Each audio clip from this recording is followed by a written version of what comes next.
नमस्कार दोस्तों, स्वागत है आप सभी का हमारे इस चैनल पवित्र मार्ग पर। ओम नमः शिवाय। दोस्त, हर हर महादेव। दोस्तों, आ गया बहुत खास दिन, जो कि है भादो माह की भाद्रपद माह की सबसे पहली एकादशी, जिसे अजा एकादशी के नाम से भी जाना जाता है।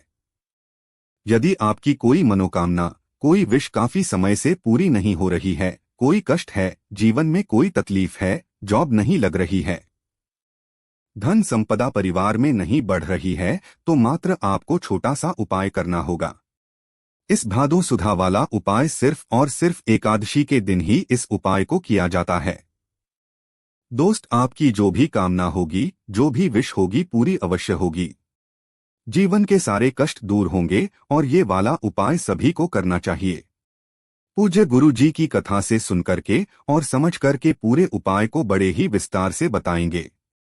परंतु उससे पहले आप सभी दोस्तों से छोटी सी गुजारिश है कि जो लोग पहली बार आए हैं, चैनल को सब्सक्राइब अवश्य कीजिएगा और वीडियो को लाइक करके महादेव जी का कोई सा भी प्यारा नाम कमेंट बॉक्स में लिखना मत भूलिएगा। इस पूरे वीडियो के अंदर में आपको 4 महा उपाय बता देने वाला, और जो तीसरे नंबर वाला है उसे आप गलती से भी चूक मत जाइएगा। बहुत ही अद्भुत उपाय है, आपके जीवन की सारी समस्याएं समाप्त हो जाएगी। इसे ध्यान से सुनना और समझने की कोशिश करना। सबसे पहले बात कर लेते हैं पहले वाले उपाय की तरफ की। यदि आपके जीवन की कोई मनोकामना है, कोई विश है जो काफी समय से पूरी नहीं हो रही है, साथ ही साथ यदि आपके जीवन के संकट कष्ट दूर होने का नाम ही नहीं ले रहे हैं, यानी एक के पश्चात एक परेशानी आपके जीवन में आती ही चली जा रही है, तो आप सब महादेव जी को लौटा जल तो समर्पित करते ही होंगे। पूज्य गुरुजी ने बड़े ही जोर करके बताया था कि जब भी कभी कोई एकादशी का दिन आ जाए और उस दिन जब आप देवों के देव महादेव जी पर जल समर्पित करने जाए, तो 1 लोटा शुद्ध जल लेना और इसके अंदर भरना होगा। आपको थोड़ा सा गंगाजल डालना, उसके पश्चात अपने घर के शुद्ध जल से आप इसे पूरा भर लेना। ध्यान रहे, जो जल रहना चाहिए वह एकदम ताज़ा होना चाहिए। ऐसा नहीं है आप 4-5 दिन का पुराना जल इसमें भरकर के महादेव जी को समर्पित करो। आपको ताजा जल लेना है और इसी के अंदर 2-4 बूंदें आपने गंगाजल की डालनी है। इस लौटे को लेकर के पहुंचना देवों के देव महादेव जी के मंदिर शिवलिंग के पास। अब सवाल आता है कि कब जाओगे। सुबह करना चाहो सुबह कर लो, शाम को करना चाहो शाम को कर लो, कोई दिक्कत नहीं है। भादो माह की ये जो एकादशी पड़ती है, बहुत ही अद्भुत एकादशी है। ध्यान से सुनना, आपको उत्तर दिशा यानी कि नॉर्थ डायरेक्शन की तरफ मुंह करके खड़े हो जाना है। आप सबको पता है कि दुनिया में जितनी भी शिवलिंग है, उन शिव का जो मुख है, ये वाला जो जलाधारी का मुख है, ये सदैव उत्तर दिशा की तरफ होता है। केवल एक शिवलिंग को छोड़ करके तो आपको किधर की तरफ मुंह करके खड़ा हो जाना है। शिवलिंग के उत्तर की तरफ में आप खड़े होंगे। अपने दोनों हाथों से शिवलिंग को देखते हुए आपको पूरा का पूरा 1 लोटा जल शिवलिंग दे आदि देव महादेव जी पर समर्पित कर देना होगा। ओम नमः शिवाय, श्री शिवाय नमः पंचाग श्री मंत्र या श्री मंत्र का स्मरण करते हुए आप इस जल को समर्पित कर दें। तो जल को समर्पित कर देने के पश्चात आपको इस शिवलिंग को देखते हुए 3 बार ताली बजानी है। 3 बार ताली बजा करके आपको एक शब्द बोलना है, वो होगा स्वधा स्वधा स्वधा। 3 बार आपको ताली बजाते हुए इस शब्द का प्रयोग करना है। अब ये स्वधा कौन है, क्यों गुरुदेव ने इनका उपाय बताया था, तो ध्यान से सुनिएगा कि ये जो सुधा स्रोतन का पाठ कर लेता, ध्यान से सुनिएगा, जो श्रद्धा शब्द के जो 3 बार जो भी इसका स्मरण भी कर लेता है, उसे 100 बार श्राद्ध करने का और साथ ही साथ सभी तीर्थों में स्नान करने का पुण्य फल भी प्राप्त होता है। पूज्य गुरुजी ने बताया कि यदि आपके पास में समय है तो इस 3 बार श्रद्धा ना बोलकर कि आप श्रद्धा स्रोतन का पाठ वहीं पर बैठकर के उत्तर दिशा की तरफ मुंह करके शिवलिंग को देखते हुए जो व्यक्ति कर लेता, उसके जीवन के सारे कष्ट मेरा हर हर महादेव सदैव के लिए हर लेता है। वो झोली पसार करके जो भी मेरे देवादि देव जी से मांग लेता, मेरा बाबा इतना भोला है कि उनकी गोद में डाल देता है, उनकी सारी मनोकामनाएं पूरी अवश्य करता है। श्रद्धा स्रोतन के अंदर टोटल 12 श्लोक होते हैं। मैं यहाँ पर बता नहीं सकता वरना वीडियो बहुत ही ज्यादा लंबा हो जाएगा। आप इंटरनेट से निकाल करके एक बार बस मात्र अपने जीवन में इस उपाय को कर लीजिए एकादशी के दिन और फिर देखिएगा मेरे बाबा का हाथ वो क्या देता है। मैं तो खुद मेरा बाबा ही जानता है, ये खुद गुरुजी के वचन है। तो ये तो हो गया पहला वाला उपाय, सुधा वाला उपाय। अब बात कर लेते हैं दूसरे वाले उपाय की तरफ। देखिए दूसरा वाला उपाय किन लोगों के लिए है, ध्यान से सुनना कि जिन पति पत्नी के बीच में लड़ाई झगड़ा बहुत ज्यादा रहता है ना, एक दूसरे में बनती ही नहीं है, या फिर परिवार में क्लेश बहुत ज्यादा रहता है, तो ये वाला जो उपाय है आपको घर पर ही करना होगा। ना किस दिन करना है, मात्र एकादशी के दिन करना है। इसके लिए आपको चाहिए क्या बहुत सिंपल सा उपाय है और व्यक्ति एकादशी के दिन इस उपाय को चाहे पत्नी या पति कोई भी कर सकता है।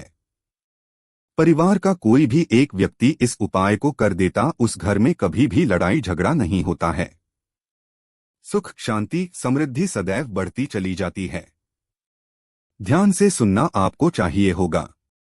कुमकुम, यहाँ पर मैं लाल चंदन की बात नहीं कर रहा हूँ, यह है थोड़ा सा कुमकुम आपको लेना है, चुटकी भर, और थोड़ी सी लेनी होगी आपको हल्दी। अब मैं जब भी आपको हल्दी के बारे में बात करो ना, तो आप सदैव समझ लिया कीजिए कि एक गांठ लिया कीजिए और इसे पीस करके इस तरीके से पाउडर को लीजिए, हल्दी बना लीजिए। इस तरीके से हल्दी लेनी है और साथ ही साथ आपको एक दीपक तैयार करना होगा गोल बाती का, और उसके अंदर भरोगे गाय माता का शुद्ध घी। एकादशी के दिन सुबह सुबह ही आपको ये वाला उपाय करना है। ध्यान से सुनिएगा, शाम को करना चाहो तो शाम को कर लो, परंतु सुबह का जो भोर का समय होता है वो श्रीहरि विष्णु जी को प्रसन्न करने के लिए सबसे पवित्र माना जाता है। जैसे ही आपके घर में जो भी भगवान नारायण जी का स्वरूप है, चाहे वो सत्य भगवान जी का हो, चाहे वो कान्हा जी का हो, चाहे वो लड्डू गोपाल जी का ही क्यों ना हो, आपको करना क्या है कि सबसे पहले एक दीपक जो आपने प्रज्वलित किया है वो एक दीपक यहाँ पर प्रज्वलित कर देना मंदिर के सामने। उसके पश्चात में जो आपने हल्दी ली है उस हल्दी को लगाना होगा। आपको इनके दावे वाले पैर पर, ये जो दायां पैर उल्टा मत कर देना, बस मैं इसीलिए यहाँ लिख देता हूँ। दाएं पैर पर आपको लगानी होगी थोड़ी सी हल्दी ना, और जो पैर है लिफ्टर उसके ऊपर लगानी होगी आपको थोड़ी सी कुमकुम ना। पूज्य गुरुजी ने ये बताया कि जो भी व्यक्ति एकादशी के दिन श्री हरि नारायण जी को हल्दी और कुमकुम से उनके पैर को रंग देता है, उनके पैर पर समर्पित कर देता, उसके जीवन के सारे दुख पीड़ा, ये कष्ट क्लेश, घर में सुख शांति समृद्धि सदैव बनी हुई रहती है। क्लेश वगैरह है सारे के सारे समाप्त होते हैं। पूज्य गुरुजी का ये वाला भी उपाय बहुत ही ज्यादा खास और अद्भुत है, अवश्य कर लीजिएगा। आपके घर में सदैव सुख शांति समृद्धि संपदा बढ़ती चली जाएगी, क्लेश सदैव के लिए ही खत्म हो जाएगा। बात कर लेते हैं तीसरे वाले उपाय की तरफ। देखिए तीसरे वाला जो उपाय, इससे सुंदर उपाय आपके जीवन में हो ही नहीं सकता। आप जो चाहोगे वो सब कुछ मिलेगा, जो चाहोगे वो सब कुछ मिलेगा। आपको घर प्राप्ति की इच्छा, आपको पुत्र प्राप्ति की इच्छा, जो भी आपकी कामना होगी ना, वो सारी की सारी पूरी होगी मात्र इस छोटे से उपाय से। मैं हर एकादशी के इस उपाय को अवश्य करता हूँ। सदैव मंदिर जाकर के एक लोटा शुद्ध जल लेना आपने घर का, अपने घर का शुद्ध जल, ताजा जल, तांबे का लोटा, इसके अंदर आपको डालने होंगे पत्र। अब बेलपत्र ना मिले तो क्या करें, तो आप शिवलिंग जब जाओगे शिवलिंग के पास में, तो शिवलिंग पर जो भी बेलपत्र चढ़े हैं आप उन्हें स्वच्छ जल से धो करके उन्हें भी काम में ले सकते हो, परंतु खंडित मत लेना, एकदम सुंदर से जो कहीं से भी खंडित ना हो, ऐसे वाले 7 बेलपत्र लेना और उन 7 बेलपत्रों को डाल देना, इसी लोटस के अंदर डाल दिया। अब इसे लेकर के पहुंचना कहाँ पर, मेरे देवादिदेव महादेव जी के मंदिर शिवलिंग के पास। परंतु जैसे ही आप शिवलिंग के पास में पहुंचोगे उससे पहले आपको दर्शन होंगे नंदी बाबा के। तो जो नंदी बाबा का उठा वाला पेड़ है जो मैंने इस गोले में बनाया है, ध्यान से सुनिएगा, आपको उसी एक लौटे जल में से जो बेल पत्र डाली हुई है, तो आपको ऐसे जल समर्पित यहाँ पर इस उल्टे वाले पेड़ पर करना है कि उसमें से एक भी बेलपत्र नीचे ना गिरे। चीज ध्यान में रख लेना, यहाँ पर सिर्फ और सिर्फ आपको अपनी मनोकामना बोलकर के जल समर्पित करना है। उठे वाले पैर पर ये कर दिया, उसके पश्चात जो 7 बेल पत्र बचे हैं उन 7 बेल पत्रों को आपको शिवलिंग पर समर्पित करना होगा। उत्तर दिशा यानी कि नॉर्थ डायरेक्शन की तरफ मुंह करके खड़े हो जाना और एक एक करके अपना नाम और गोत्र बोल करके अपनी मनोकामना कह करके एक एक बेलपत्र शिवलिंग के ऊपर समर्पित करना दंडी रहेंगी। जलाधारी की तरफ बढ़ी वाली पत्ती का मुख रहेगा। आपकी तरफ एक एक करके सातों की सातों बेलपत्र यहाँ पर समर्पित जो व्यक्ति एकादशी के दिन कर देता वो झोली पसार करके जो मेरे बाबा से मांग लेता है, मेरा बाबा उसकी मनोकामना को पूरा अवश्य करता है। अब बात कर लेते हैं चौथे वाले उपाय की तरफ। ये जो चौथा वाला उपाय है आपकी जॉब के लिए, जिन्हें सरकारी जॉब काफी समय से तैयारी कर रहे हैं परंतु फिर भी जॉब नहीं लग रही है, तो पूज्य गुरुजी ने इतना जोर करके बताया था यदि आपने ये वाला उपाय 1 से 2 एकादशी आना तो अगला पत्र आपका ही होगा। चौकी पर इतने दृढ़ निश्चय करके बोला हुआ था, चाहे प्राइवेट जॉब हो चाहे सरकारी जॉब, बहुत ही अद्भुत उपाय है। और यह मैं वीडियो 2-3 दिन पहले बना रहा हूं ताकि आप इसकी तैयारी पहले से ही कर सको, क्योंकि इस बार की जो एकादशी पड़ रही है वो संडे के दिन की है और इसके अंदर तुलसी के पत्ते काम में आएंगे। तो तुलसी के पत्ते आप संडे के दिन यानी कि रविवार के दिन नहीं तोड़ सकते हो, इसीलिए मैंने पहले ही आपको ये उपाय बता दिया है। आप पहले से ही तोड़ करके रखें, ध्यान से सुनना आपको लेना होगा। इससे 1 लोटा शुद्ध जल, इस तरीके से 1 लोटा शुद्ध जल लेना, तांबे का लोटा लेना और इसके अंदर डाल देना। 2 से 4 बूंद गंगाजल की डाल दोगे। इसी के अंदर आपको डालने होंगे 11 तुलसी के पत्ते। कितने? 11 तुलसी के पत्ते आपको इसके अंदर डालने होंगे और इसे लेकर के पहुंच जाना।